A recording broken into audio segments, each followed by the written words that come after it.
hermanos, estar delante de ustedes una vez más, tener el privilegio de compartir la palabra del Señor, tener el gozo de escuchar los testimonios de lo que Dios hace.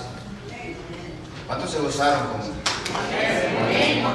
Gracias a hermano Walter por platicarnos un poco, ¿verdad? Breve lo que Dios ha hecho en su vida. Y yo creo que cada uno de nosotros tenemos testimonio de lo que Dios ha hecho, hermanos, pero hay veces las consecuencias de nuestros errores se pagan caros. Imagínense 41 años. Pero sabe que cuando yo vine a este país me junté con unos muchachos que eran pandilleros y dos de ellos ya no están aquí. Uno murió a los 18 años, el otro como 22 años. Uno está en la cárcel, creo que le van a dar vida. Otro está aquí baleado y yo estoy aquí, no me pasó nada. Pero no es para todos, o sea, las consecuencias a veces nos alcanzan y tenemos que pagar caro. Pero ¿sabe? Una de las cosas que Dios hace con nosotros es que Dios trata con nosotros y Él usa las pruebas para hacernos bien. Y de eso precisamente quiero hablar hoy, porque ¿sabe? Todos nosotros tarde o temprano vamos a tener que enfrentar dificultades en la vida. Y la pregunta es, ¿a dónde vamos cuando la tormenta azota nuestra casa? Un día yo entendí de que Dios usa las pruebas, la disciplina, porque nos ama y porque quiere hacernos bien. Y luego de que pasa la tormenta, nosotros entendemos de que Dios quería lo bueno para nosotros y que por eso precisamente Él permitió las pruebas que nosotros pasamos. Y quiero invitar para que abra su Biblia en el Evangelio según San Mateo, capítulo 8. Vamos a leer del versículo 23 al 27, un pasaje conocido por todos, pero que el Señor puso en mi corazón que lo compartiera en esta hora, porque yo creo que Dios, mejor que nadie, conoce nuestras luchas, conoce nuestras dificultades, conoce por lo que estamos pasando. Y Él quiere recordarnos en esta hora de que las pruebas son lo que nos acercan a Dios. La fe en medio de la prueba es titulada esta enseñanza. Y yo creo que no es casualidad que nuestro hermano haya venido y nos haya contado parte de su testimonio hoy, porque, ¿sabe? Las pruebas nos acercan a Dios. Porque las pruebas nos hacen débiles. Cuando somos débiles, es entonces que somos fuertes, porque vamos a Dios quien nos hace fuertes. La fe en medio de la prueba. Así que, mire lo que dice este texto en el Evangelio de San Mateo, capítulo 8, versículo 23 al 27.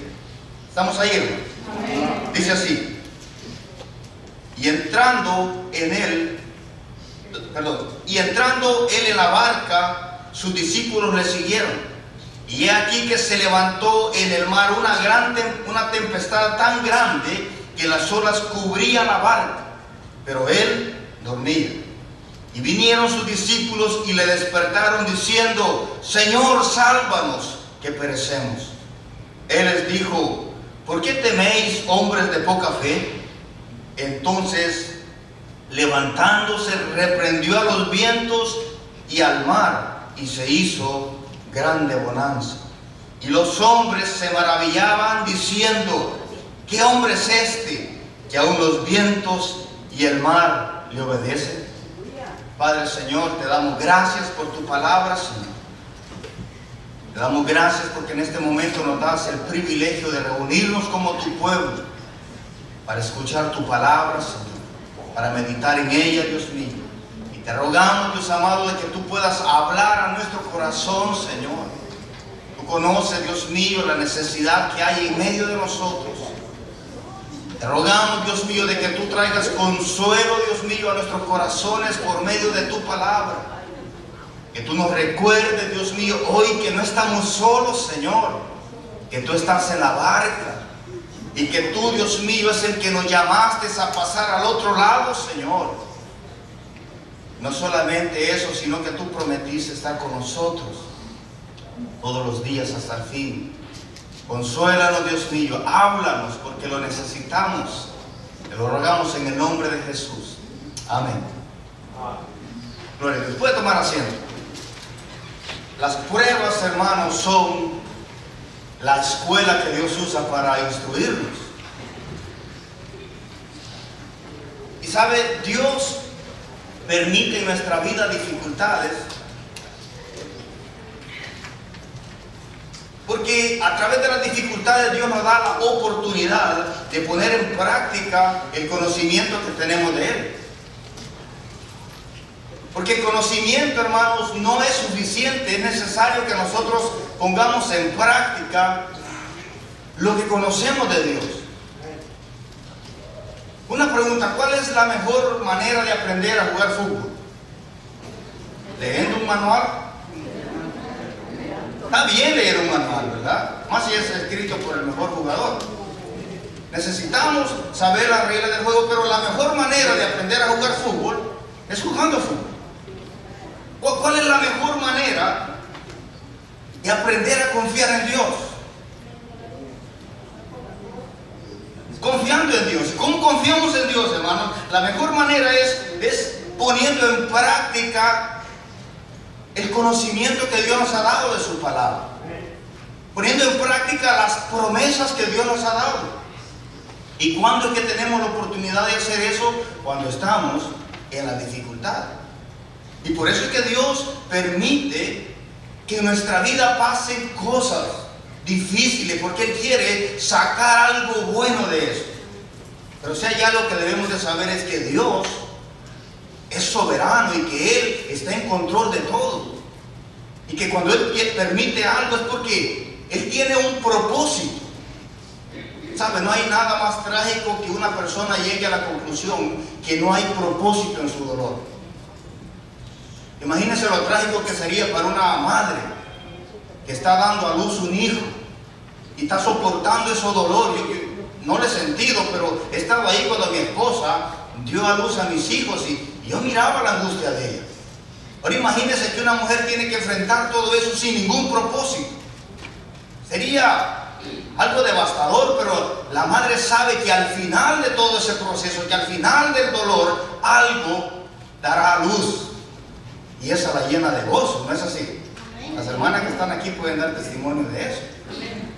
Entonces, ¿sabe que el día que ocurrió el evento que leímos anteriormente, Jesucristo había estado haciendo milagros, había estado predicando, había estado instruyendo a sus discípulos, había tenido, por decirlo así, una campaña todo el día? Y si usted lee en su casa todo el capítulo, se dará cuenta que Jesús sanó a un leproso en el principio. Y luego, más adelante, Jesús sana al siervo de un centurión. Ahí está todo eso en el capítulo 8.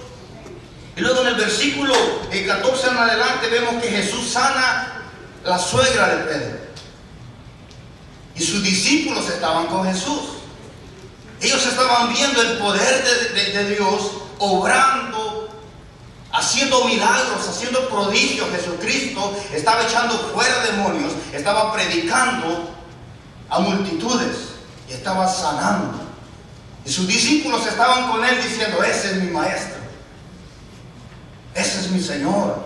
Y estaban escuchando la enseñanza de Jesucristo.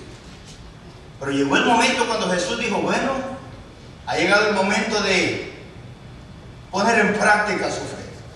Y por decirlo así, Jesucristo preparó un examen para dárselos a sus discípulos. Porque ¿sabe quién fue el que puso a sus discípulos en esa situación? Fue Jesús. Así que ahora Jesucristo les dijo: bueno, ha llegado el momento de poner en práctica el conocimiento que tienen y las enseñanzas que han escuchado. Así que Jesús mismo le dice, pasemos al otro lado. Usted lo puede leer eso en el versículo 18.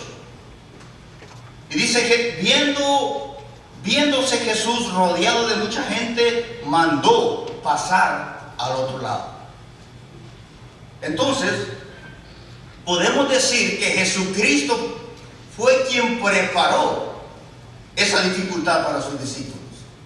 Así que, lo primero que quiero que veamos en este pasaje es que las pruebas son controladas y enviadas por Dios con un propósito. Eso es lo primero que nosotros quiero que veamos aquí. Que todo lo que ocurre, hermanos, está supervisado por nuestro Dios. Nada ocurre por casualidad. Dios es Dios. Y Él gobierna en el cielo y en la tierra. Y aquí fue Jesús quien mandó a sus discípulos pasar al otro lado. Así que podemos decir que fue Jesús quien puso a sus discípulos en esta dificultad. ¿Quién los puso ahí? Jesús. ¿A quiénes? A sus discípulos, a los que amaba, por los que iba a dar su vida más adelante. Y en el versículo 23 dice, y entrando él en la barca, sus discípulos le siguieron. Dice, y aquí se levantó en el mar una tempestad tan grande que las olas cubrían la barca. Pero él dormía. Jesucristo estaba cansado. El ministerio de él era agotador, había estado predicando, había estado sanando, había estado haciendo milagros y ahora estaba cansado. Esto refleja la humanidad de nuestro Salvador. Él era Dios, pero también él era hombre. Él se cansaba, él comía. Y aquí podemos ver que él estaba descansando. Y dice que mientras él descansaba, una tempestad grande. Mire, la palabra tempestad significa literalmente zarandeo. O sea que les estaba pegando una zarandeada al agua, pero tremenda. Es la misma palabra que se usa para sismo, como cuando hay un terremoto. O sea, las aguas lo estaban sacudiendo de tal manera que la barca parecía que se iba a despedazar. Si usted ha visto películas de Jesús, las barcas que usamos no son como las que usamos en la actualidad, sino que eran unos cayuquitos, unas barcas delgadas. Ahora imagínense la tempestad en la que estaban experimentando. Estos hombres que estaban ahí eran pescadores de profesión. Eran hombres experimentados, que no era la primera vez que les ocurría algo así. Pero ahora estaban aquí llenos de temor. Estaban angustiados porque la zarandeada que les estaba pegando el agua era tremenda. ¿Y quién nos había puesto en esa situación? Jesucristo. Jesucristo lo puso ahí. Así que esa palabra tempestad significa zarandear. Y el texto dice que era una tempestad tan grande que las olas cubrían la barca. Y mire, hermano, ciertamente Dios puede impedir que cosas como estas ocurran, pero a veces Él permite que tormentas en nuestras vidas lleguen porque Él tiene un propósito. Y Dios las permite. Dios permite que eso pase. Hace 2 días se cumplieron 12 años de que mi hijita de 10 meses murió. Yo recuerdo ese día porque fue un día como ayer que el Señor me llamó a mí. Yo recuerdo cuando yo entré al cuarto de mi niña conjuntamente con mi esposa y parecía que nuestra niña estaba dormida. Cuando mi esposa la encontró que ella estaba muerta, helada, sin ningún motivo. Cuando yo agarré a mi hija en mis brazos, una niña preciosa de 10 meses, yo quería revivirla con toda la fuerza de mi corazón. Y caí de rodillas porque me di cuenta que no podía hacer nada. Y no podía revivirla. Yo quería, con mi angustia, yo quería hacer algo, pero no podía hacer nada. Y Dios usó ese dolor, Dios usó esa tormenta que vino a mi familia para llevarme a sus brazos, para llevarme a Él. Y un día como ayer, hace 12 años, el Señor cambió mi lamento en baile, cambió mi vida. me salvó. ¿Y qué es lo que Dios usó? Usó esa tormenta, ese dolor, para acercarme a Él. Dios lo hizo. No fue el diablo. Fue Dios quien permitió eso. Fue Dios quien me puso de rodillas a través del dolor. Porque Dios usa las dificultades para hacernos débiles.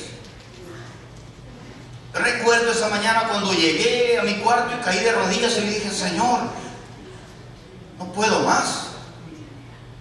Me rindo, estoy cansado, no sé qué hacer, no sé a dónde ir.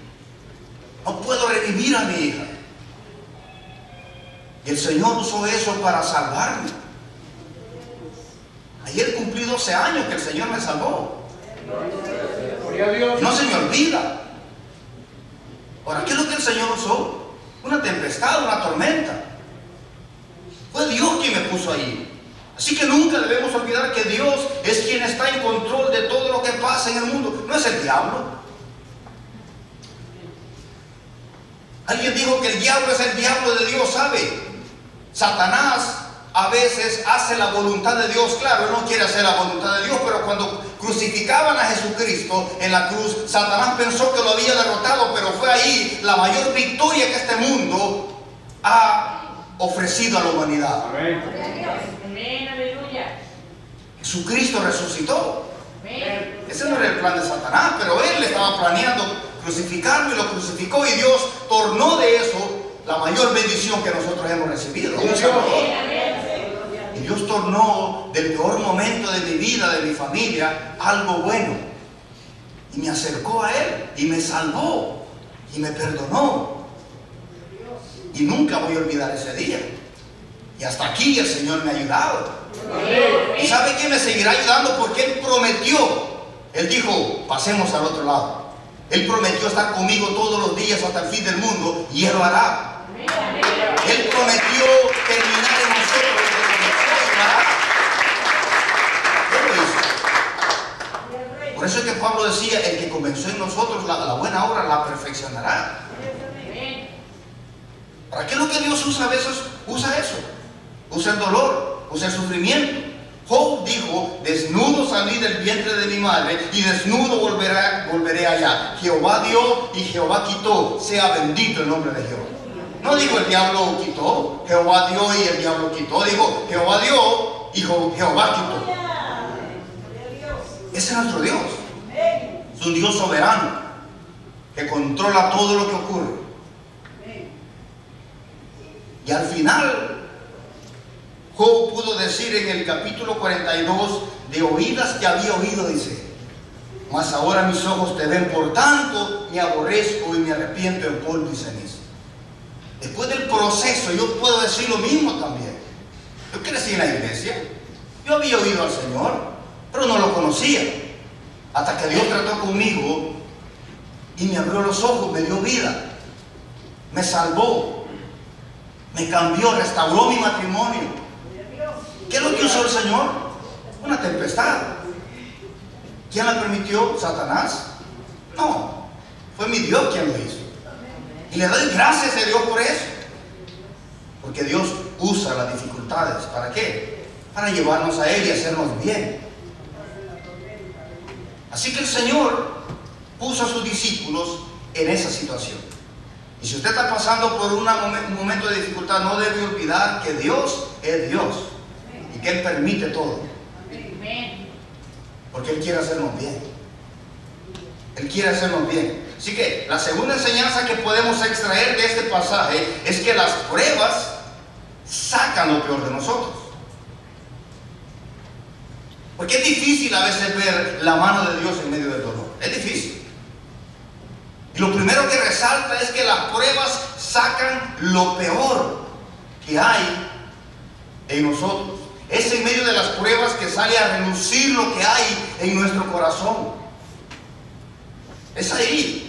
No es en la abundancia, es en las pruebas, es en el dolor que nosotros empezamos a reclamarle a Dios. Y empezamos a decir: ¿por qué? ¿Por qué a mí? Si yo soy tan bueno, si hay otros peores que yo, ¿por qué? ¿Por qué yo? Con eso sirve. Miren la reacción de los discípulos. En el versículo 25 dice: y vinieron sus discípulos y le despertaron diciendo: Señor, sálvanos, que perecemos. Marcos dice en su evangelio que los discípulos le gritaron: Maestro, ¿no te importa que nos ahoguemos? Es un reclamo. Dice: Maestro, ¿no te importa? ¿No te importa lo que estoy pasando? ¿No te importa que nos estamos ahogando? ¿No tienes cuidado de nosotros? Le gritaron al Señor y dijeron: ¿no te importa? ¿Dónde estás? Y a veces Dios se queda en silencio porque Él está obrando. ¿Y sabe lo que hacen las pruebas? Sacan a relucir lo que hay en nuestro corazón. Porque de la abundancia del corazón habla la boca. ¿Dónde sale eso? Cuando la prueba se arrecia, entonces nuestra fe va a ser probada. Y Dios lo permite, porque las pruebas hacen evidente nuestra fe. No es la abundancia lo que hace evidente nuestra fe, es la prueba. Escuche cómo lo dice el apóstol Pedro en 1 de Pedro capítulo 1, versículo 7. Le voy a leer de la Nueva Versión Viviente. Dice: estas pruebas demostrarán que su fe es auténtica.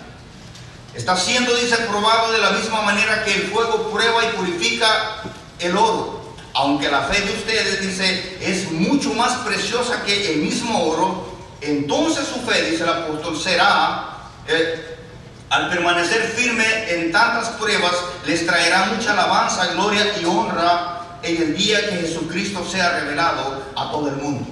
Dice que nuestra fe debe de ser probada de la misma manera que es probado el oro.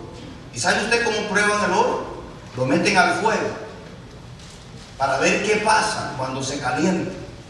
¿Y sabe qué ocurre con el oro? El fuego no destruye al oro, simplemente le quita las imperfecciones y toda la escoria que está por fuera se cae y se limpia y brilla más.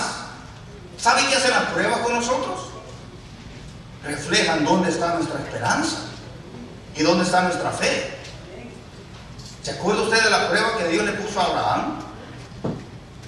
Porque a veces nosotros leemos esos pasajes y decimos: no, si Abraham, Dios le dijo: ve y mata a tu hijo, tu único hijo.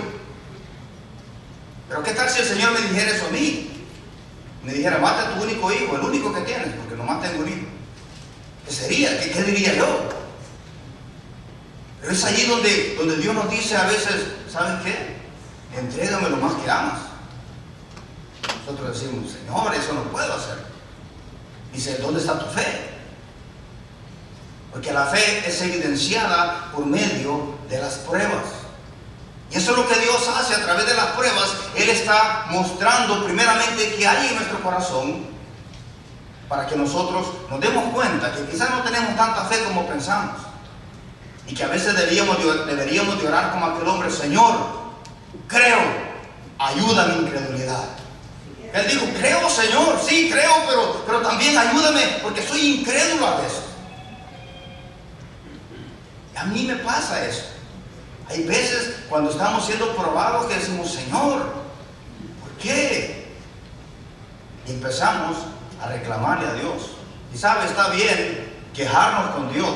Y debemos decir: Señor, esto y esto me está pasando. Pero es una cosa quejarnos con Dios y otra cosa diferente es reclamarle a Dios y decir: Señor.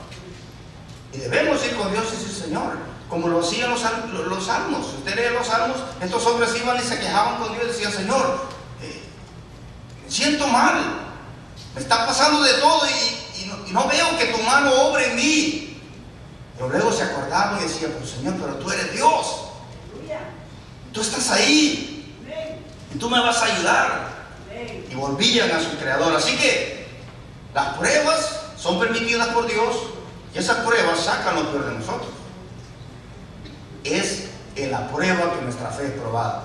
Pero la tercera enseñanza que podemos sacar de este pasaje es que Dios usa las pruebas para destruir nuestra autoconfianza. Eso es lo que Dios hace. ¿Sabe cuál es nuestro problema? ¿Por qué nos cuesta acercarnos a Dios? Porque queremos tener el control. Y Dios dice: no. Si tú puedes hacerlo, tú no me necesitas a mí. Y la única manera que yo voy a obrar es cuando tú dejes de tratar de hacer las cosas a tu manera. Y a veces nosotros decimos, my way, mi manera o no se hace. Y Dios dice, no, mi manera o no se hace, dice. ¿Sabe quién gana? Dios gana al final. Porque Él es Dios. Él es Dios. Y yo traté de huir de Dios por muchos años. Yo también me fui, a los 15 años dije, no quiero saber nada más de Dios. Yo también crecí como aquí con nuestro hermano Walter en la iglesia. Y a los 15 años digo, no quiero saber nada más de Dios. No más, me voy. Y aquí estoy. ¿Sabe por qué? Porque Dios corre más rápido que yo. Y me alcanzó y me dijo, tú eres mío, tú vendrás porque yo te escogí desde antes de la fundación del mundo. ¿Sabe quién ganó? Dios ganó. Dios ganó. Dios siempre gana porque Él es Dios. ¿Qué es lo que Dios usa para humillarnos? Usa las pruebas. ¿No es cierto que es en la prueba cuando buscamos a Dios? Es cuando somos débiles que corremos al Señor. Pablo dice que Dios usa las pruebas para que no confiemos en nosotros mismos. En 2 de Corintios capítulo 1, versículo 8 y 9, en la Nueva Versión Internacional dice, hermanos, no queremos que desconozcan las aflicciones que sufrimos en la provincia de Asia, dice Pablo. Estábamos tan agobiados bajo tanta presión que hasta perdimos la esperanza de salir con vida. Nos sentíamos, dice él, como sentenciados a muerte. Pero escuche, pero eso sucedió para que no confiáramos en nosotros mismos, sino en Dios que resucita a los muertos. ¿Por qué Dios permitió eso en la vida de Pablo? Para que no confiara en él mismo. Sí, el apóstol Pablo tenía la tendencia a confiar en él mismo. Ahora imagínense nosotros. Por eso es que Dios usó las pruebas en la vida de Pablo para hacerlo dependiente de él. Y este versículo yo me acuerdo que cuando estábamos pasando por ese proceso con la muerte de mi hija, ¿sabe? Porque ahí no terminó todo. Mi hija murió y la enterramos. Llegaron los detectives y dijeron, ok, aquí no hay caso, yo creo que la niña murió de muerte natural, muerte de cuna. Dijo, no hay ningún caso aquí, cerramos. Pero resulta que como a los 3 meses regresaron los 2 detectives. Tocaron la puerta y dijeron que venían por mi esposa, mi hijo y yo para que fuéramos a la policía, que tenían unas preguntas que hacernos. Cuando llegamos allá, empezaron a interrogar a uno por uno. Y resulta que ellos estaban acusando a mi esposa que ella la había matado a mi hija. Y recuerdo yo que nos quitaron a nuestro hijo allá. Franklin en ese entonces tenía como 5 años. Y nos mandaron sin nuestro hijo también. Porque mi esposa era una amenaza para mi hijo. Porque ella era la sospechosa número 1 que había matado, asesinado a mi niño. Y cuando nosotros empezamos ese proceso, dijeron, ¿sabes qué? Me dijeron, tu esposa no puede estar en la casa, ella es un peligro para tu hijo. Y la única manera es que ella se vaya de la casa, o si no, nosotros vamos a detener a tu hijo y lo vamos a llamar un foster. Y mi esposa tuvo que salir de la casa. Yo recuerdo que en ese proceso yo empecé bien con mi fe, Señor. Recuérdese, hermano, tenía 3 meses de ser cristiano. Yo recuerdo que empecé con firme, decía, Señor, yo sé que tú estás con nosotros, yo sé que tú nos vas a ayudar. Pero pasadas 2 semanas empecé, Señor, ¿por qué? ¿Es suficiente todo lo que hemos sufrido? ¿No ha sido suficiente el hecho de tener que perder a mi hija, que ahora tengo que pasar por todo esto todavía? ¿No es cierto que tú me has perdonado entonces? Y empecé a reclamarle a Dios y a decirle todo eso que le estoy diciendo. Y pasaba horas y horas buscando, Señor, guíame, ayúdame, quiero entender más de ti. Hasta que un día recuerdo yo que como la 1 de la mañana estaba en la sala de mi casa y el Señor me llevó a este pasaje que le voy a leer. En 2 de Corintios capítulo 12, versículo 8. Del 8 al 10.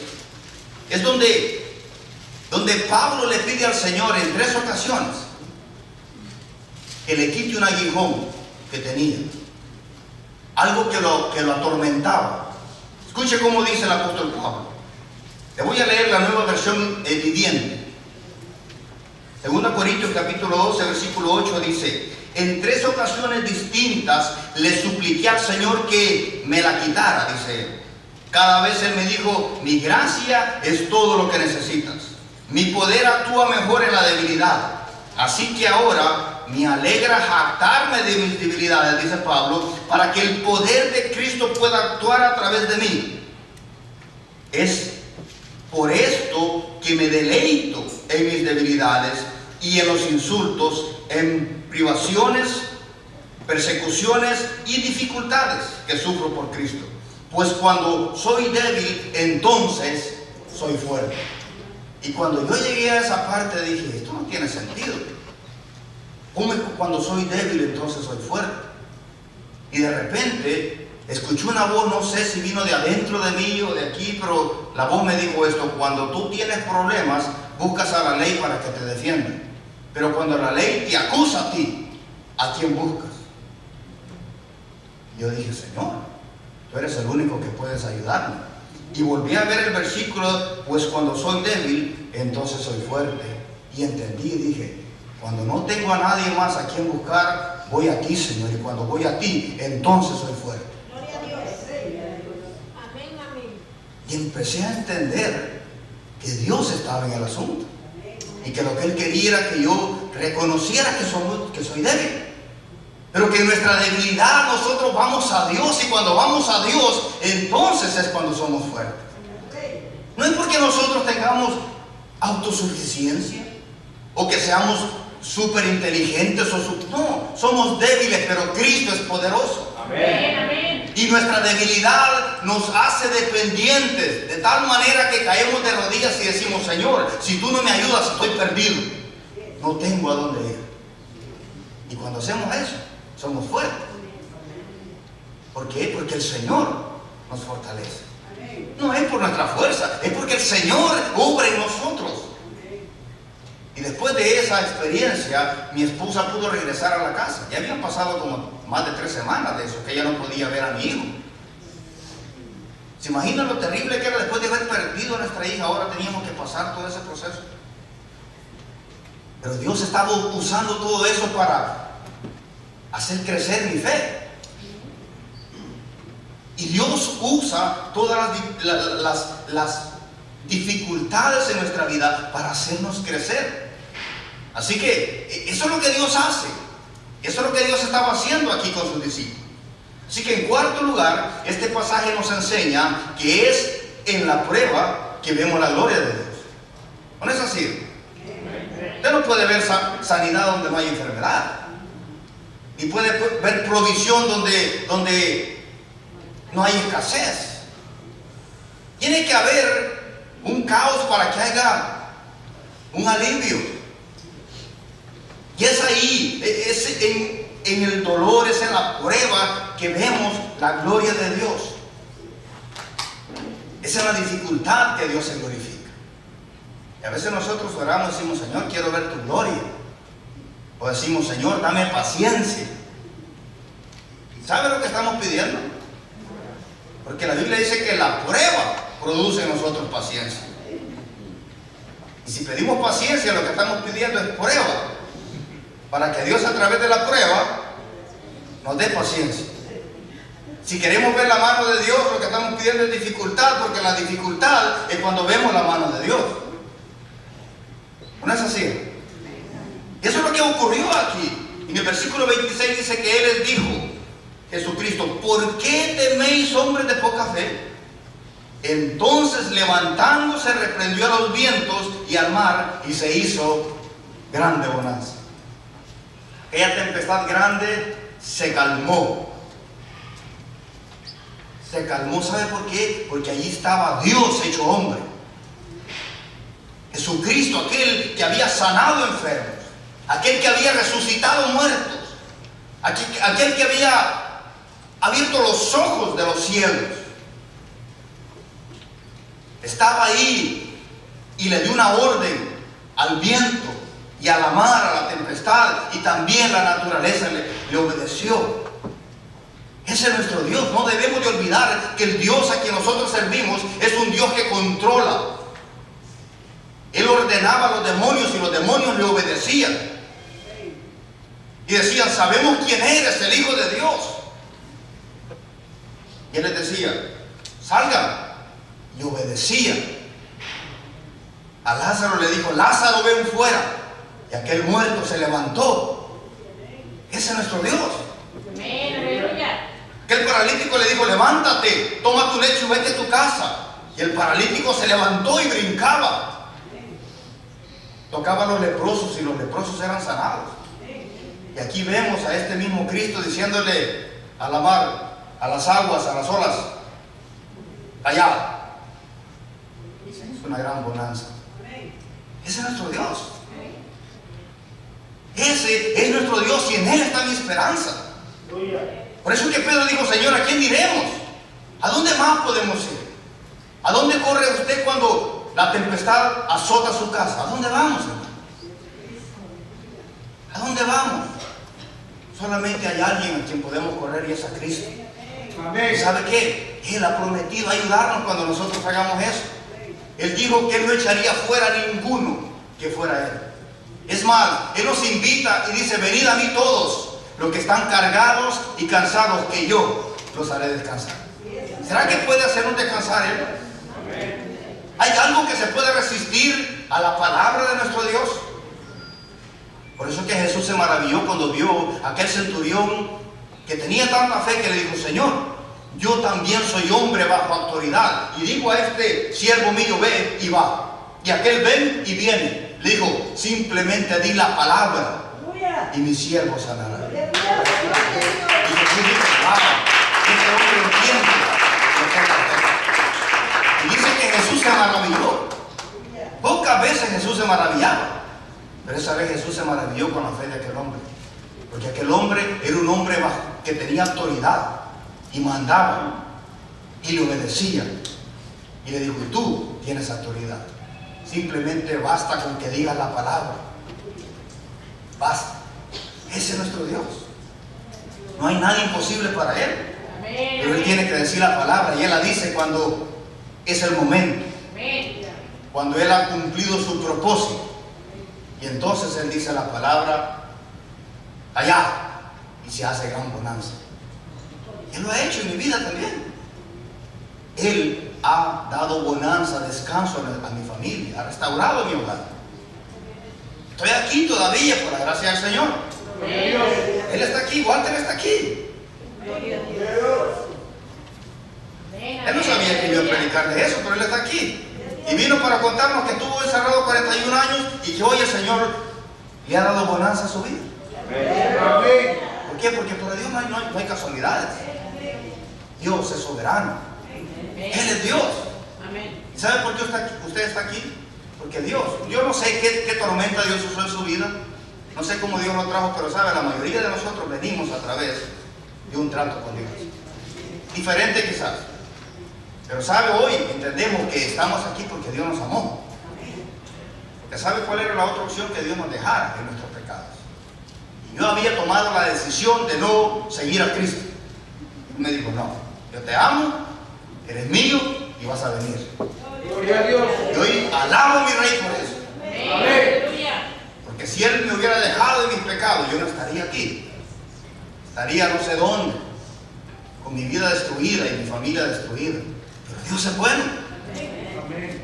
Y Él usa, ¿el qué? Las pruebas. ¿Para qué? Para evidenciar nuestra fe. Así que ese es nuestro Dios. Y por último, la última enseñanza, hoy voy a predicar poco. La última enseñanza que podemos sacar de este pasaje es que las pruebas son la escuela que Dios usa para hacernos crecer y para revelarse a nosotros. Solamente a través del dolor es como nosotros llegamos a conocer a Dios.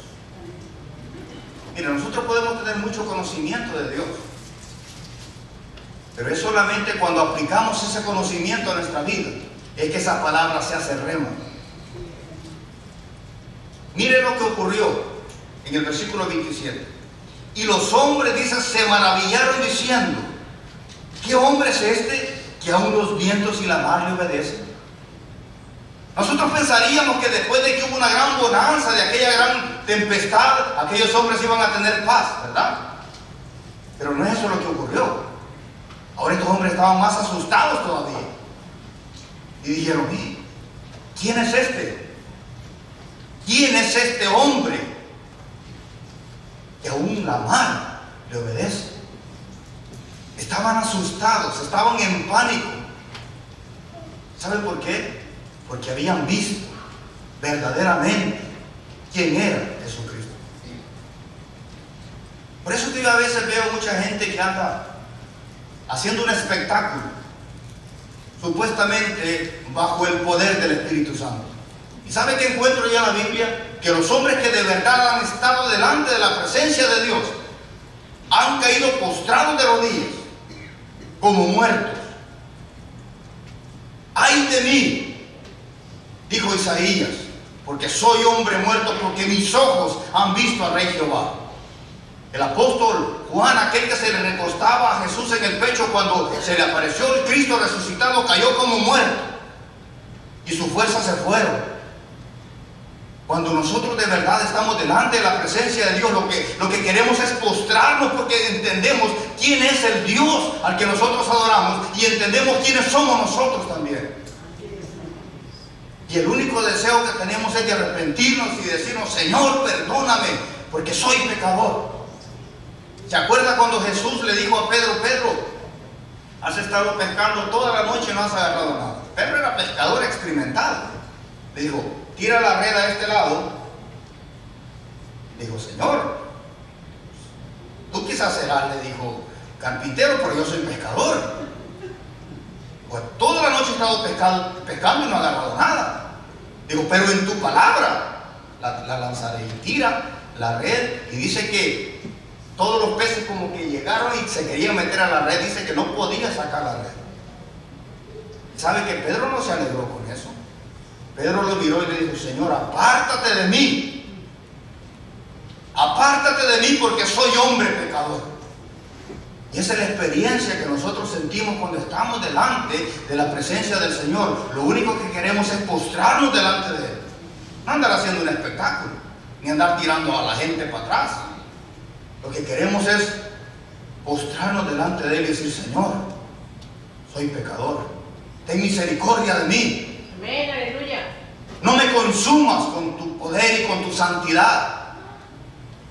Eso no fue lo mismo que le pasó al profeta Daniel. Dice que cuando se le apareció el Jesucristo, y como el ángel de Jehová, él cayó y como muerto. Y el Señor le dijo, levántate, fortalece, porque tengo algo que decir. Esa es la experiencia de estos hombres aquí. Vieron a Jesucristo y se dieron cuenta que quien estaba allí no era un hombre como ellos. No hallaban, dijeron, ¿con quién podemos comparar? ¿Quién es este hombre? ¿Quién es? Recuerde, lo habían visto hacer milagros, sanar, echar fuera demonios, pero ahora se maravillaban y decían, ¿quién es este hombre que está aquí con nosotros? Que habían visto al Cristo verdadero. Dos cosas ocurren, hermano, cuando nosotros vemos el poder de Dios. Y la primera es que nos maravillamos de quién es Él. Y ese poder de Cristo, esa santidad de Él nos deslumbra, nos asombra. Y lo que queremos es adorarlo a Él. Pero también ocurre que cuando vemos a Cristo nos arrepentimos de quiénes somos nosotros. Porque mire, cuando vemos a Dios ocurren dos cosas. Conocemos más quién es Él y conocemos más quiénes somos nosotros. Cuando alguien se acerca a la luz, lo que hace la luz es que refleja todas sus imperfecciones. Y entre más nosotros nos acercamos a Cristo, que es la luz, nuestros defectos son descubiertos. Hay gente que está tan lejos de la luz que a sus ojos se ven perfectos y condenan a los demás porque los otros están sucios. Pero ¿sabe qué veo yo? Que un hombre entre más santo es, más pecador se siente. Pero también más entiende que su Dios es un Dios de misericordia y que hay perdón para los pecadores. No se justifica. y tampoco condena a los demás pecadores porque él sabe que es uno de ellos. Job dijo al final el proceso que había pasado, de oídas que había oído, dice él. Ahora, ¿quién era Job? El mismo Dios dijo que no, era un hombre recto, íntegro. Ahora escuche el testimonio de Job en el capítulo 42, versículos 4 y 5. Dice, de oídas que había oído, mas ahora mis ojos te ven. Ahora escuche, dice, por tanto me aborrezco y me arrepiento en polvo y ceniza. ¿Por qué? Porque el proceso le enseñó quién era Dios y le enseñó quién era Él. Y dice, Señor, de oídas te había oído, pero ahora mis ojos te ven. Y como resultado ahora me arrepiento más que antes.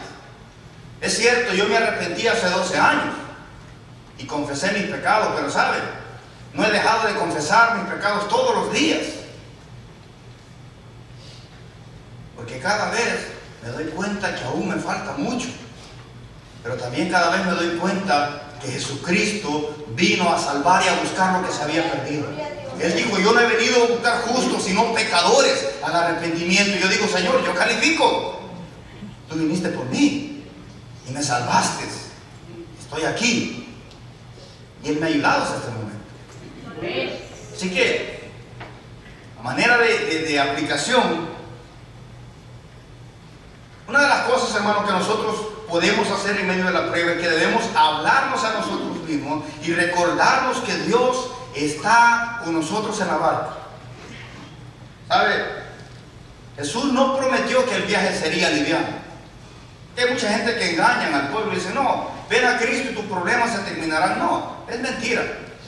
Quizás venga a Cristo y sus problemas se van a arreciar más.